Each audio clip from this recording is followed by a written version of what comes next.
तो hello guys, आप सबका स्वागत है फैंटास्टिक स्टॉक मार्केट में।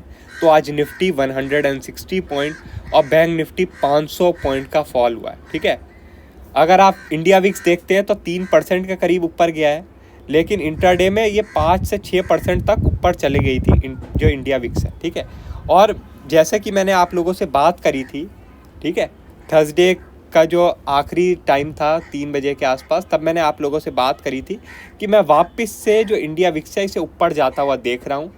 ठीक है, जबकि यहाँ पर जो थर्सडे का दिन था वहाँ इतनी बड़ी रेड कैंडल बनी थी इंडिया विक्स में। ठीक है, और लोग भी थोड़े परेशान हो गए थे कि इतनी बड़ी रेड कैंडल देख के इंडिया विक्स में कि क्या आप वापस से इंडिया विक्स नीचे के लेवल टच करेगी और मार्केट क्या वापस से ऊपर भागने के लिए तैयार है। लेकिन मैंने आपको फुल कॉन्फिडेंस के साथ बोल दिया था कि नहीं, इंडिया विक्स वापस नीचे नहीं आने वाली, ये वापस से ऊपर ही जानी चाहिए। जो मेरा पास्ट एनालिसिस है, जो मेरा पास्ट डाटा देख के मैं जजमेंट ले रहा हूँ, उसके हिसाब से इंडिया विक्स वापस से ऊपर ही जानी चाहिए और मार्केट में वापस से प्रेशर बिल्डअप होना चाहिए। और इसका रिज़ल्ट आप लोग देख सकते हैं कि आज निफ्टी में 160 पॉइंट का फॉल और बैंक निफ्टी में 500 पॉइंट का फॉल देखने को मिला है। ठीक है, अब 2 खबरें भी आई हैं आज। सबसे पहली खबर क्या है, इलेक्टोरल बॉन्ड से लेके है। ठीक है, उसमें क्या है, सुप्रीम कोर्ट ने अपनी वर्डिक्ट में बोला है सेबी को, एसबीआई को, कि आप जो है इलेक्शन कमीशन को जो भी इलेक्टोरल बॉन्ड का डाटा है वो प्रोवाइड कीजिए, और फिर जो इलेक्शन कमीशन है वो अपनी वेबसाइट पर 15 तारीख तक, ठीक है, 15 मार्च तक फिर अपलोड कर दे और फिर पब्लिक उसे देख पाए। ठीक है, तो ये काफ़ी बड़ा इशू क्रिएट कर सकता है ये चीज़ इलेक्टोरल बॉन्ड का। अब ऐसा क्यों? ऐसा इसलिए क्योंकि जो कॉर्पोरेट्स पॉलिटिकल पार्टीज़ को डोनेट करे जा रहे थे, पैसा बेहिसाब पैसा डोनेट करे जा रहे थे, उनका पता चलेगा, उनका नाम पता चलेगा कि उन लोगों ने कितना पैसा डोनेट किया है और किसने डोनेट किया है। ठीक है, उनका नाम पता चलेगा, उनकी रकमें पता चलेंगी। उसके बाद फिर ये भी देखा जाएगा कि भाई उन्होंने समझ लो 100 रुपये डोनेट किए हैं तो फिर उन्हें कितने जो है गवर्नमेंट के प्रोजेक्ट भी मिल गए हैं। ठीक है, कितने गवर्नमेंट के प्रोजेक्ट भी मिल गए हैं। ठीक है, ये आपने 100 रुपये गवर्नमेंट को दिए इलेक्टोरल बॉन्ड के थ्रू, और उसके बाद फिर आपको जो है ये समझ लो 10,000 मतलब 1,000 10,000 तक के गवर्नमेंट के प्रोजेक्ट मिल गए। तो काफ़ी बड़ा स्कैम भी रिवील कर सकती है चीज़। खैर, मुझे लगता तो नहीं है कि इतना ज़्यादा ये स्कैम या कुछ ऐसा रिवील कर देगा, क्योंकि आप जानते हैं इलेक्शन का टाइम है और सरकार ऐसा तो नहीं होने देना चाहेगी कि कुछ भी ऐसी बड़ी चीज़ बाहर आए। लेकिन तब भी भाई सुप्रीम कोर्ट ने अभी ये बोला है और एसबीआई को अब ये चीज़ इलेक्शन कमीशन को भेजनी है डाटा पूरा, और 15 तारीख को पब्लिक के लिए अवेलेबल हो जाएगा। उसके बाद ही हमें पता चलेगा कि भाई ये कितना बड़ा इशू क्रिएट कर सकता है, या फिर जो है ये भी संभाल लिया गया है, ये डाटा भी संभाल लिया गया है, ये डाटा भी एडजस्ट कर लिया गया है। ठीक है, अब वो देखते हैं हम। ठीक है, बाकी एक खबर और है जापान से। जापान में क्या है, इंटरेस्ट रेट अब हाइक हो रहे हैं। ठीक है, इंटरेस्ट रेट हाइक होने की बात हो रही है। जैसे अभी तक क्या था, जापान में इंटरेस्ट रेट जो थे वो नेगेटिव थे। तो उसमें क्या होता था, जो भी लोग थे, जो भी इन्वेस्टर थे जापानीज़ के, मतलब जापान के, वो लोग अपना जो पैसा था वो बाहरी देशों में इन्वेस्ट करते थे। ठीक है, बाहरी देशों में इन्वेस्ट करते थे। अब क्या होगा कि अगर वहाँ पे इंटरेस्ट रेट ऊपर हो जाएगा, वहाँ इंटरेस्ट रेट ऊपर हो जाएगा, तो फिर वो लोग जो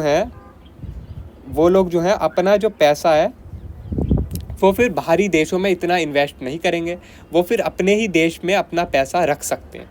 उससे क्या होगा, जो अभी जो वर्ल्ड मार्केट हैं वो भागे जा रही हैं, उसमें थोड़ा सा दिक्कत आ सकती है। ये अप मूव में ये जो फ्यूल लगातार आए जा रहा था अप मूव के लिए, ये फ्यूल थोड़ा कम हो सकता है और उसमें फिर आप लोग थोड़ी थकावट देख सकते हैं, जैसे आज निफ्टी बैंक निफ्टी में भी आप लोगों ने देखी है। ठीक है,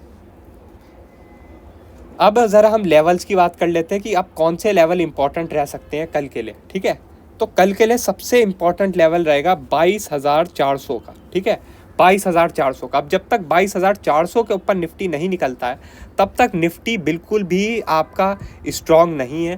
तब तक निफ्टी जो है सेल ऑन राइज रह सकता है, और टारगेट अपना रख सकते हैं हम 20 दिन की मूविंग एवरेज। ठीक है 20 दिन की मूविंग एवरेज जो कि है 22,180 के लेवल पे। ठीक है, 22,180 के लेवल पे। ठीक है, तो ये अपना हम टारगेट रख सकते हैं जब तक कि निफ्टी 22,400 के लेवल के नीचे ट्रेड कर रहा है। ठीक है, 22,400 के ऊपर जब निफ्टी निकलेगा तभी हमें कॉल साइड के बारे में थोड़ा भी सोचना है। उससे पहले कॉल साइड के बारे में बिल्कुल नहीं सोचना, उससे पहले हमें सेल ऑन राइज के बारे में ही सोचना है। ठीक है, सेलिंग अपॉर्चुनिटी मिले तो उसका ही हमें ज़्यादा देखना है। ठीक है,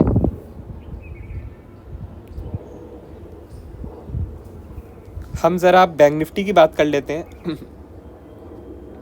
तो बैंक निफ्टी में क्या है कि ये एक इम्पॉर्टेंट सपोर्ट पे आ चुका है जो कि है 47,200। ठीक है, 47,200। अब 47,200 के नीचे बैंक निफ्टी निकलेगा तभी हम फर्दर सेलिंग देखेंगे बैंक निफ्टी में। और बैंक निफ्टी 47,200 के नीचे निकला तो एक बड़ा सेल ऑफ भी देख सकते हैं हम टूवर्ड्स 46,500। अब ऐसा क्यों?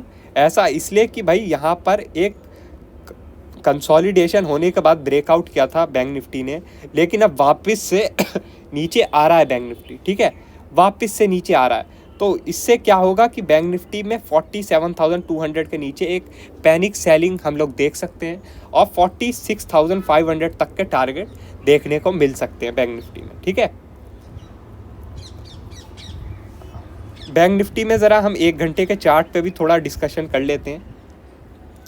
अब जैसा कि मैंने आप लोगों को पहले बोला था बैंक निफ्टी में कि अगर ये जो मूविंग एवरेज है, ठीक है, आर्ली मूविंग एवरेज है 20, ठीक है, 20 आर्ली मूविंग एवरेज, ठीक है, ये जो 20 मूविंग आर्ली एवरेज है, अगर इसके नीचे कोई भी 1 घंटे की कैंडल क्लोज हो जाती है, ठीक है, जैसे आप यहाँ देख रहे हैं 1 घंटे की कैंडल क्लोज हो गई, तो इसका हम लोग स्टॉप लॉस मान के सेल ट्रेड ले सकते हैं और हमारा टारगेट मिनिमम ये जो लोअर बॉलिंजर बैंड है ये हो सकता है। ठीक है, और आप देख सकते हैं कितना पिक्चर परफेक्ट सेल ऑफ देखने को मिला है। ठीक है, तो आप लोग भी ये चीज़ ट्राई कर सकते हैं। आप लोग देख सकते हैं कौन सी जो मूविंग एवरेज है वो बैंक निफ्टी या निफ्टी ब्रेक नहीं कर रहा है। ठीक है, और कौन से टाइम फ्रेम में। ठीक है, अब जैसे यहाँ पर 1 घंटे का जो टाइम फ्रेम था उसमें जो बैंक निफ्टी था उसने यहाँ ब्रेकआउट किया था और तेज़ी से ऊपर गया था, यहाँ सपोर्ट लेके वापस ऊपर गया था। तो इसका मतलब क्या था कि अगर ये जो 20 घंटे की मूविंग एवरेज है, ठीक है, ये जो ऑरेंज कलर की लाइन है, इसे अगर ब्रेक कर देता बैंक निफ्टी 1 घंटे के टाइम फ्रेम में तो बैंक निफ्टी कमज़ोर हो जाता और बैंक निफ्टी का टारगेट मिनिमम ये लोअर बॉलिंजर बैंड हो जाता। ठीक है, जो कि आपने देखा कितनी अच्छी तरीके से आया है। ठीक है, तो आप लोग भी थोड़ा ऑब्जर्व कर सकते हैं कौन सा इंडेक्स, कौन सा जो है मूविंग एवरेज ब्रेक नहीं कर रहा है, कौन से टाइम फ्रेम में, और अगर वो ब्रेक करे तो आप फिर अच्छी एक ट्रेड बना सकते हैं। ठीक है,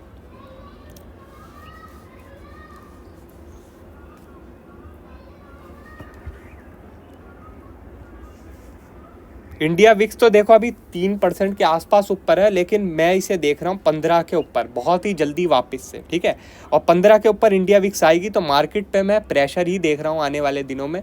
मैं ये नहीं देख रहा हूँ कि मार्केट जो है वापस से रिलीफ लेने लगे। ठीक है, वापस से ऊपर भागने लगे। ठीक है, अगर मार्केट को वापस से ऊपर भागना है ना तो सबसे पहले तो ये जो है, ये जो ट्रेंड लाइन चल रही है, ये जो चैनल चल रहा है इतने टाइम से, इसे ब्रेक करना ज़रूरी होगा।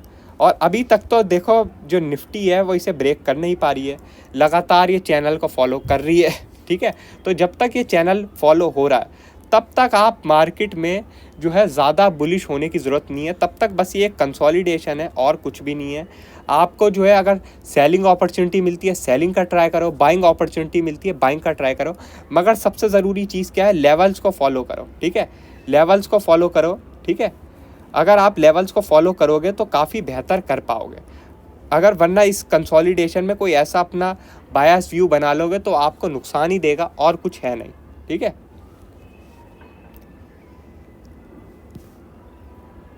बाकी देखते हैं आज यूएस मार्केट क्या करती है। उस पर भी जो है जापान की ये जो न्यूज़ आई है इंटरेस्ट रेट की, वो कुछ इफेक्ट डालती है या नहीं।